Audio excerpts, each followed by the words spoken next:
Elevation House's virtual clubhouse and episode 3 of our Mental Health Month moment. All through the month of May, we'll be educating, celebrating, and elevating the issue of mental health awareness in our community. And so I'm super excited about today's show because I have the privilege of interviewing and welcoming two of our members of Elevation House, Craig and Jamie. Hey guys, how are y'all? Hey, we're doing well. Doing good. Thank you all so much for coming out and being a part of this show. I know I shared with you all, I think it's so important that people see the real stories and the real faces of mental health and what that looks like. And you guys are a married couple and you have a really special story to share. And so I'm not going to do a lot of talking. I'm going to turn this over to you guys. So tell us a little bit about yourselves. Tell us about your life. What makes Craig Craig is I've had to work hard at everything my whole life. And that's instilled a lot of character and discipline and motivation in me. Because I don't come from the best upbringing, like a lot of people do. Mine was significantly harder. And so if I wanted something in this world from the very beginning, I had to go out there and get it. Well, that helped me on my mental illness journey when I became diagnosed in about 2021. I think I was 21. Mm-hmm. At first, I didn't acknowledge it because I hated the way the medicines made me feel. So I didn't take my medicine, and I was struggling for about 4 or 5 years there. And I ended up in jail, hospitals, and homelessness, and bounced place to place and stuff, And in 2005, I had a reckoning with myself, and I said, I got to stop this. I said, I got to move forward with my life, and prayed to God, basically, and said, I don't care how long it's going to take, but I'm going to put a roof over my head and take my medicine and live a good life from this point on. And, well, I did that. In 2005, I came to Rome, living in Northwest Regional for about 6 months, and had the clothes on my back when I came here, and I've built a life for myself. Taking a long time. I'm looking to buy a house next year. I went to college. I worked at my college diploma for 5 to 6 years there in the body shops. I'm a body technician, collision repair technician or whatever. And that was a very high demand job. And finally it got to me. My disorder is bipolar and schizophrenia and ADHD and anxiety, otherwise known as schizoaffective. That's not an easy one to work with, but I make it look easy though, I think. Yes, you do. I must admit, Craig, you do make it look easy. You handle things with so much grace. And I know sometimes you get down, but you always have a smile and you have the most amazing laugh, and it makes me smile and everyone around us smile too. So you do handle it with grace, sir, definitely. Well, I appreciate that, and I'm going to continue to do good with my life and everything, It's been a hard road. It's been 15 years in recovery now for me. Wow. Congratulations. Yeah, and I'm going to do right for the rest of my life still. Take my medicine every day like I'm supposed to, and enjoy Jamie's company. So Jamie and Jamie's company. So Jamie, these two, you guys don't know this, but they are the dynamic duo. And I'm telling you, they are like the go-to at Elevation House. They are the voice of reason, the voice of truth, the pillar of wisdom. You guys are just, you guys are such a pillar in Elevation House community. And so that's why I love that you all gave us this opportunity. So now we get to hear from the other half. I won't say the better half, but the other half. Jamie, tell us about yourself. Well, originally I'm from Montgomery, Alabama, so we had to move to Rome because of my dad got a teaching degree. My dad was in the Air Force 26 years. Wow. So we retired in Montgomery, Alabama, where I was born. And when we moved here, I always kind of knew something was just a little bit more unique about me than my sisters. And when we moved here, that's when I would say a lot of the struggles really, really hit. I was diagnosed at 14 with bipolar, borderline personality disorder, anxiety, panic disorder, and self-harm tendencies. And I'll never forget that first day. I went to the doctor, was not in a great place, and that's when he diagnosed me with bipolar. And I was like, oh, finally, hello. Somebody knows what I'm feeling. Somebody knows what's going on. I went to the hospital 3 weeks. It was a great experience because I kind of got on that regimen of medicine and doing things and having an understanding about what was going on. And then it was just an up and down cycle for longest time. And I would have to say that what has kind of helped me with everything is having that true diagnosis, a true support of family and what family really is, standing behind you through the good, the bad, the ugly. And just about a year ago, I was diagnosed with anorexia, and all my diagnoses are because we got the true diagnosis, and it's not bipolar, it's just the borderline. So I was diagnosed with borderline personality disorder, anxiety, panic disorder, self-harm, PTSD, and anorexia nervosa. So everybody's like, that's a mouthful. I'm like, that's just who I am. I've had long trials, bumps in the road, doing everything. Got within my 5 years, 5 years, severe abuse, everything. And that was not define me. I look at it, it's like, oh my gosh, I have PTSD. I'm Superwoman. I'm amazing. You are. Everything. And I think finally, almost 10 years ago, Craig and I got together, and it was kind of that blessing in disguise, because I was like, well, he can't handle this. He's just going to up and leave, and I'll be okay. And we have gone through a lot of struggles. We have been told that because he has his diagnosis, I have mine, that the marriage would not last. We wouldn't be together. It's just too hard. And we've kind of beaten all odds, showed everybody, you know what, we can make it. This is true love. True love is we're going to fight. You're going to fuss. You're not going to agree on these. You're going to disagree. And one thing about Craig, because I work with a animal rescue, and I'll be coming home with another pup, and he's like, honey, I just told you no more. He's the one that falls in love with him. So he is a true animal lover. It's not just dogs. He loves every animal. And that's the thing, when we first got together, I told him if he didn't like my dog, our oldest one, I said, then go somewhere else. I'll stick with you. Sorry. And my parents have loved Craig probably. They say all the time, we love Craig more than we love our other son-in-law. I'm like, yep, that's a catch. Hey, and that's on video right now. Yes. It's been amazing because my family has taken him in and has been there through everything, all the hospitalizations and everything. They've never left his side, and his family's done the same. When I had to go in the hospital this last time, they checked on me, they did everything. So it's been a good 10 years sometimes. Sometimes it's good, sometimes it's bad, but I can always lean on him and say, hey, Craig, you know what? I need you to put your arm around me. I'm not happy. I'm just really irritable. So just having someone else that understands and can relate what you're going through has honestly helped me out. I mean, like when he went to college, I decided one day I wanted to go to college too, and went to college, got a vet tech assistant degree, and it was because of him that he could work and beat all odds and everything. I was like, you know what? I want to be just like Craig. I want to be just like Craig when I grow up. Yes.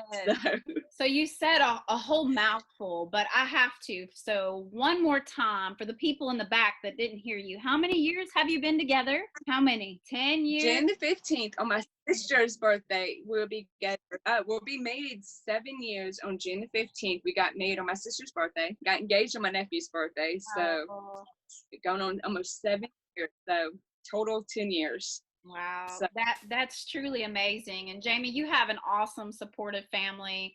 I know your mom and dad have been there for thousands of families in the Northwest Georgia area as they lead NAMI Rome. They've been there personally for my family, and they were there for me when I was battling issues at the sheriff's office and trying to figure out how do we better serve adults living with serious mental illness who end up in the system. And so you have a wonderful family, and I can tell they've been a pillar for you. Both of you all mentioned, marriage and the supports. What's it like being two adults living with serious mental illness, which for people who don't know, that's chronic over the course of a lifetime, and it impacts your ability to function in everyday life in some way or form or fashion. What is it like, because marriage is already difficult, right? What is it like being two adults with a diagnosis living in a marriage? You mentioned that it was supportive and that he's encouraging, but let's dig a little bit deeper in that. What's that like? Well, I could say that Jamie knows I need my space, my private time, so I can sort through the thoughts in my head and stuff like that on a daily basis. Mm-hmm. So I basically just sit on this porch a lot and reminisce about things and think about things. It's just the hallucinations and voices I have in my head and stuff. But if I let them go too much, then I start stressing out. Mm-hmm. Even when I was working, and my meds were a little different, I was more high functioning. I had to come home every day, and the first thing I did was sit for an hour or two on the porch and sort through the day. So Jamie knows that now I need to have my space and just dwell in my head as much as you must say. That's actually positive for me. So that's good. So that's respect. Jamie respects what you need. Because there may be a lot of people out there that immediately when you get home from work, there's this demand for you to have some kind of interaction because you've been around. But Jamie respects the fact that what you need to do is decompress and get in that's good. Yeah. Mm-hmm. Yeah. I mean, I would say one big thing that, because the whole Corona thing going on, we can't really leave. We can't, if I get upset, I have to kind of go in the other room and like, hey, think about this. Let me go back in and sit and talk. And I mean, honestly, we did not have the best communication. Our communication skills were, that word did not comprehend with us. And so now I think we've probably gotten a little bit older maybe and just kind of, yes. Our communication skills have been so much better. We've done marriage counseling and done all that. And they were like, look, y'all got to be on the same level and really listen to what the other person needs. And that's any marriage, but when you're dealing with somebody that has what Craig has schizoaffective in it, those voices at that time are just bombarding, and you're just kind of like, well, I've yelled at his voices. I've told his voice to shut up. Yeah. So I don't doubt it, Jamie. I don't doubt it. Hey, Craig, did they listen? Did they listen to Jamie? Sometimes they do. Sometimes they don't. Yeah. But I mean, Craig, this whole year, Craig has been so supportive, so understanding, especially when I was in the hospital 5.5 weeks. He was there. He was like, you know what? You can do this. You're going to get through it. You're becoming so much of a stronger woman than when I first got with you, because being more independent. I mean, Craig's taught me so much about, okay, honey, you know what, you gotta go change the tire. I'm gonna tell you, you gotta do this. I'm gonna walk you through it and be supporting you through everything. And I think that's helped me out a lot, but just having somebody that understands and is willing not to give up. Wow. So we kind of lean on each other. And through that time, Jamie, not to cut you off, through that time, I saw you would call into the clubhouse while you were gone in the hospital, and Craig would come by, and it was almost like the meeting place, and I would see Craig and the hope that he had, and he'd come and give us a report, and tell us that you were doing well, and then you would call us in, and just to see you guys supporting each other through that. And then subsequently, after you came back, Craig had a rocky road. And he came to a place where he realized that work was overwhelming him and it wasn't worth his mental health to continue on. And to see you all support each other through all of that, through literally, the thick and thin, the good times and the bad times, just like the vows that we take in marriage, but to the level that you all have supported each other. And then also just shared that, with our community that we've created at Elevation House. I don't think you all realize how much strength and hope that you've actually conveyed to other people by allowing them to see you all grow through that individually, but then also collectively as a couple. So thank you for being transparent and being willing to open your life up so that people can learn and grow from it. So to that, let's talk a little bit more specifically about your diagnoses and help people understand what it's like living with those diagnoses. Like, what does that look like? Well, mine is a degenerative one with the schizophrenia and everything. But I've been religiously taking my medications, and they haven't always been the same. But for the past 15 years, so I've rebuilt my brain. And when people mess up with schizophrenia and bipolar disorder, they tend to feel better and come off their medications. And that just destroys your brain, and you got to start all over again. It takes a couple of years to rebuild your brain just to function again. Well, and after you have a relapse. You mentioned that, not to cut you off, but that's right there is so important because people don't realize that. People have this Yeah. perception about mental health that you get on a pill, you feel better, and then you get off of it and you're good to go. But the Well, thing that that ain't- people it's, fail to understand is that the brain is an organ, just like the heart is an organ. So if I have some functioning issues with my heart and they prescribe a medication so my heart will function properly as the organ, no one would ever fathom just stop taking it because you feel better, right? Because you know it's helping the organ, the heart. It's the same thing for mental health medication. Your brain is an organ, and literally every time you have a mental health break, you damage your brain. So I'm so glad you said that, because people need to understand that you don't just you don't get off your medication with your mental health. That's not the way that this works. Your brain is an organ, and sometimes it needs chemical balance to function properly. So keep going with that. That's great. well, yeah, and then eventually it takes on average 10 years to find the right medications for you. You Yes, still got to tweak it after that. such a But process. but I've been on pretty much the same medications for a long time now, at least 5 6 years, if not more. And I'm a lot better off, a lot more stable. My mood doesn't go up and down. My voices are manageable. Everything about it is just I can focus better, and it's totally worth it. I highly encourage people just to stick with it. I said it does take 10 years to get the right dosage on average, or the right medications anyway, but it's totally worth it once you get there, you know? Yes. So, Craig, for people who are not familiar, how do you make the average person understand with schizoaffective the voices? Because they're real, they are not Yeah, imaginary. Like, talk to them about that. Let people understand, because I think sometimes we don't talk about it in detail enough for people to truly understand how complicated, how frustrating that can be. well, I've lived with them pretty much my whole life. Not so much as bad as in the first 20 years of my life, but when I got my first psychotic break, that's when the bombardment started. And as long as I'm on medication, I don't have something called command voices, which make me do wrong or stuff I don't need to do or say or whatever, you know. Sure. Which I get very dangerous off my medications. Yeah, that's all I can say. And I am not that way Nope. when I'm on my medication, and I know No, that. you're a big teddy bear. Like, they're, yes. Well, I'm No. a big guy too. You I'm are a big 6'5", guy, but you're not 245. intimidating. Like, your size No, is not I'm not big. intimidating, because you just have a sweet spirit about you. I mean, there's just a sweet presence when you're in the room. So not Well, at all. thank you. You're But welcome. what was I saying though? That you can't, because of the command voices, you have to stay on the Oh medication. yeah. Mm-hmm. Well, on the medication, I'm very manageable, but I still hear and see things constantly. It never stops, not even hardly in my sleep. So what that experience is like is, imagine a TV projector out in front of you.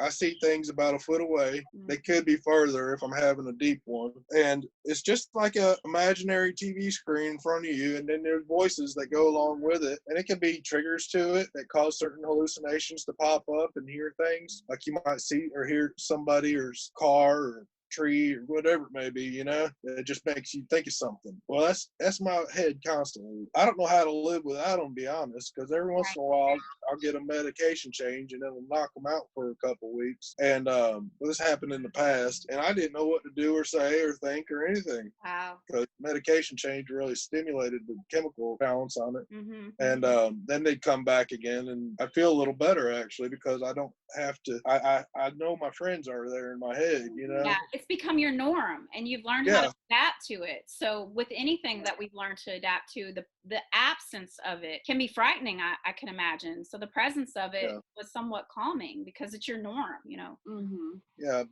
and there's no rhyme or reason to these hallucinations. They could be really anything, and they could be very derogatory too. They put me down. I could see crime and hate and everything else in my head, and it's hard for me to be spiritual sometimes because all the murderous things I can see in my head, you know. Yeah, sure.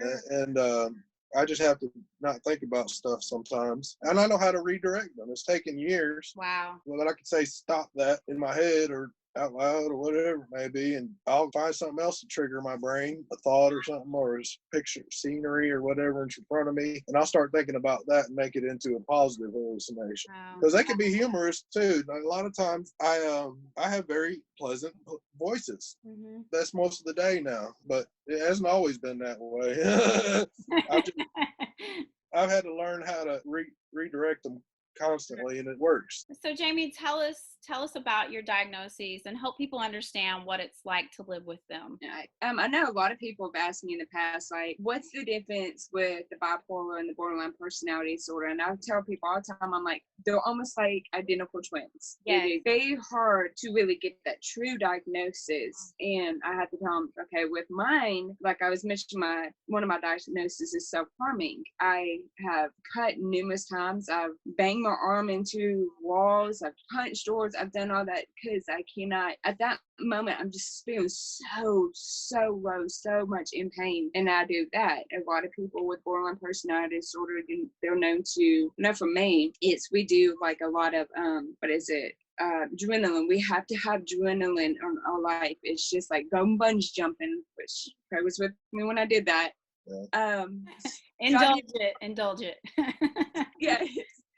Driving your car over 100 miles just to kind of get something. And also, this is one thing that's always been a struggle with me is abandonment. Yeah. You have the tendency of like, okay, this person's going to leave. This person's not going to be around anymore. That person's going to do this and this and this. And that's probably one of the roughest things that we deal with. And also is your self-esteem is just not there. I have not met somebody that has borderline personality disorder and they have the best self-esteem ever. It is very difficult to deal with that because your body, your image of yourself, you're just like, well, why can't I be like them? Why can I do that and do this? We just have that's why I said I have PTSDs, because I got with somebody because I thought I could fix them, thought they would be great. And no, because we get in the worst volatile relationships ever. And so people finally realize, they're like, well, can't you take some medicine? I'm like, unfortunately, with borderline personality disorder, there's no medicine out there that can treat it. It is all therapy. So that's one of them. And then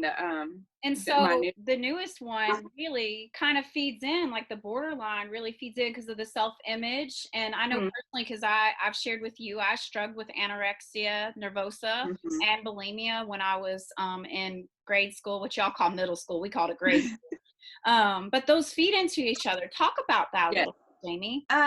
Well, about a year ago, I was just diagnosed with anorexia nervosa, and by the grace of God, my parents understood it. They knew because my sister, very, very close in age, she was diagnosed in high school with the same thing. Mm-hmm. So now me being diagnosed with it, I could go to her and be like, hey, look, I need help. How did you deal with this? What coping skills did you have? And I still remember her always telling me lately is my coping skills, I can tell you how I conquered it, but you have to be able to do this on your own and figure it out. Mm-hmm. So just having that understanding, and like when I was in the hospital, they told me, right, it's 6 months. The first 6 months is so crucial because you have to retrain that brain and the thoughts and how you perceive everything. So, and it's been probably, I think I got out in roughly May, I think. So it's been close to how long I've been out. And those first 6 months were unbearable because Craig got sick and I'm out of the hospital. We're having to figure everything out. And I just really never realized body image. That body dysmorphia is one that is the hardest because having the borderline and anorexia, it is like a double whammy pretty much. Mm-hmm. It is very hard to every day. You have to get it, like look at yourself and be like, I am beautiful. I'm beautiful the way I look. I am obviously somebody loves me, doesn't care how I look. So it's taken a long time now, regardless with the borderline, that will always be an everyday struggle. But I've realized, what, if I had conquered all my other illnesses and I've gotten to a stable place, I can get there with it. I've had to tell people that, it's an every day is a new journey, and you can't look back. I was told this a while back that with a mental illness, because she has a loved one that has mental illness, she's spoken to us, and she said, I think the hardest thing was grieving. She said, because you have to grieve over the illness, something that you might not had, you wanted, and you have to kind of grieve over that because your life is going to be different. Yeah. It's going to be so different. And when she told me that, I was like, you know, that's very interesting. I've grieved, still do grieve over certain things that I won't ever have. Like Craig and I won't be able to have a kid because of our illnesses. So that's kind of a loss for a woman, especially in knowing that honestly we didn't want to, for our children, we had a child to take on and deal with what we deal with. So it's a personal hard. Choice. Yeah. Sure. But that's kind of shows. That's I mean, choice. That's not an easy choice. And like you said, you do grieve. You know, having a child with a diagnosis, you know, as a parent, like there are so many things that you anticipate for your child when they're born. And you just see as like a bountiful potential in that child. And then when the diagnosis comes, it makes you have to rethink, like, what does life look like now? And so I always talk about life after diagnosis. How do you live again? And you all have mentioned so many beautiful nuggets of how you do that, you know, how you live a life in recovery. And what I hear the common strain is support, community, whether it's, you know, you two as husband and wife, your parents, your friends, the groups that you connect to, like Elevation House, NAMI Rome, you guys keep yourself connected. And the other thing that you all do that I believe really helps is to just share that experience. Yeah, to raise awareness and comfort others and reassure people that things are all right with mental illness. They can be when you put one foot in front of the other. It's just a little harder, you know? So as we get ready to close out today, I have one final question. So that you've got the whole world before you and you've got the podium right now. What do you want? What do people need to know about mental health? What's the one thing people need to know? That it is very real, and it is a physical problem, not a mental problem, actually, because your organ, like you said, your brain is chemically imbalanced, and it doesn't fire like it should on certain parts.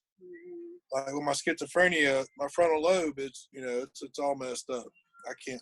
Well, I can, but it's taking a long time to rebuild firing in my brain. And people need to be patient with their loved ones. And my family, and when I denied my mental illness at first, for that first 4 or 5 years, had to eventually show me tough love and just let me fall on my own, because enabling doesn't work with mental illness. You can't enable. You can help and support and love, but if you start trying to make persons with mental illness decisions for them and they can't think for themselves, how are they supposed to learn?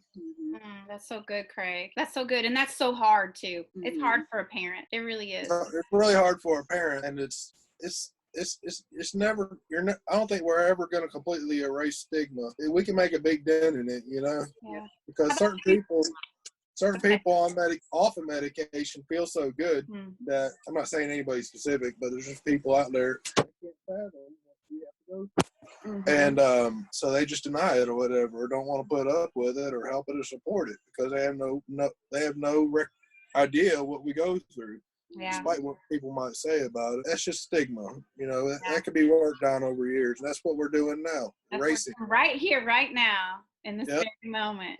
All right, Jamie, you're standing before the world. This is a girl who always, she's got words, and they're always wise words. What would you tell the world? What do they need to know about mental health? I would say one thing would be, the key word is stop saying you. Like, you need to do this, you need to do that, because got to take that out of the vocabulary and say I hear what you're saying, I understand, I can do this and this and this. But when a family especially says, well, you need to get out of bed, you need to go take your medicine, you need to do this and this and this, it's almost like that a negative word is so negative. Instead of just switch, it took my family years and years till they could say, okay, well, you know what, that's out. New word in is I. And first time my mom ever said, I hear this, or I sat there and said, Mom, don't use that bleep, bleep, bleep, bleep word.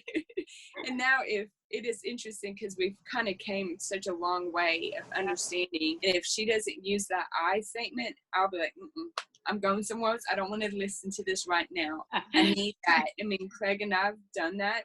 Honey, I understand. I hear what you're saying. and it's that validation. You're giving that mirroring statements to each other. And I think that helps, and just being patient. Like Craig was saying, patience is a virtue in this, and letting people know that what you see on TV, media, and especially that ridiculous movie, The Joker, not everybody with mental illness is like that. We have the most caring heart. We would take our shirt right off the back and hand it to you, pants, everything. We're stripping that down so you're not walking with nothing. Yes. One thing is, you never walk alone. This is a journey that everybody will be beside you. So they might not be able to walk in your shoes, but they're going to be there to support you. So, and I think that's one thing, is never giving up on your family member or your friends or your loved one that deals with the mental illness that might struggle. Support them and understand if it's getting into some kind of support group, which NAMI runs support groups.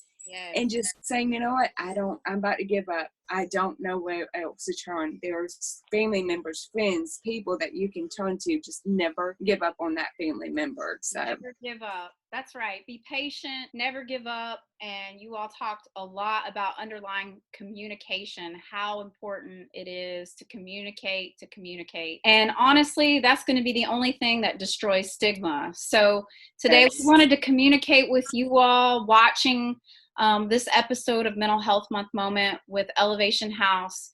We hope that you have been inspired, that you feel like you've been educated.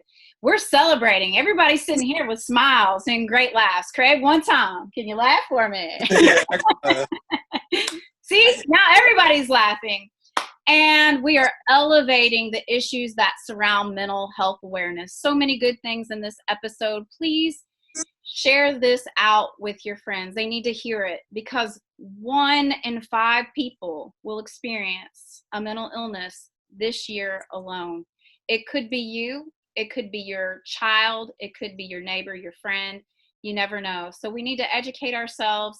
And I want to thank Craig and Jamie again for being willing to share their story, because it's through their story that they triumph, but that we also learn to triumph as well. Thank y'all so much. Thank you. You're welcome. Bye.